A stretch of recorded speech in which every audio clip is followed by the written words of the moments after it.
একটা সম্পর্কে জড়ানোর আগে চিন্তা করবেন আপনি যে সম্পর্কে জড়াইতে আছেন এই সম্পর্কে আপনি শেষ অবধি থাকতে পারবেন কিনা, আপনার ফ্যামিলিতে এই সম্পর্ক মানবে কিনা, বা এই সম্পর্কের জন্য যদি আপনার ফ্যামিলি ত্যাগ করতে হয় তাহলে আপনি কি ফ্যামিলি ত্যাগ করতে পারবেন নাকি সম্পর্কটা শেষ করে দেবেন।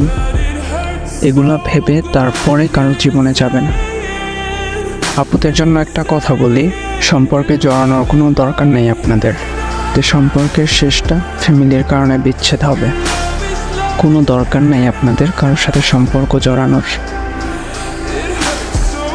তখনই একটা ছেলের জীবনে যাবেন যখন সেই ছেলেটার জন্য পুরো দুনিয়ার সাথে লড়াই করতে রাজি থাকবেন। একটা ছেলের সাথে 1, 2, 3, 4 বছর রিলেশন করে যখন ফ্যামিলির অজুহাত দিয়ে সম্পর্কটা শেষ করে দেন তখন বোঝেন সেই ছেলেটার উপর দিয়ে কি যায়।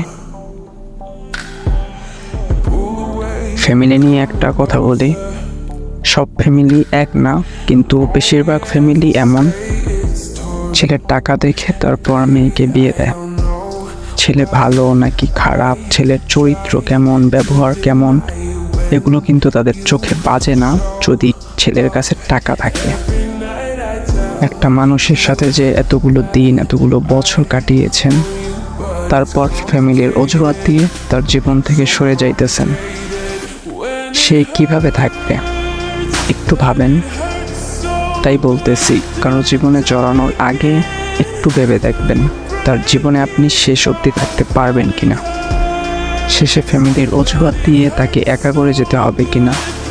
যদি এমনটা হয় তাহলে কারো জীবনে যাইয়েন না, একটা জীবন এভাবে শেষ করে দিয়েন না।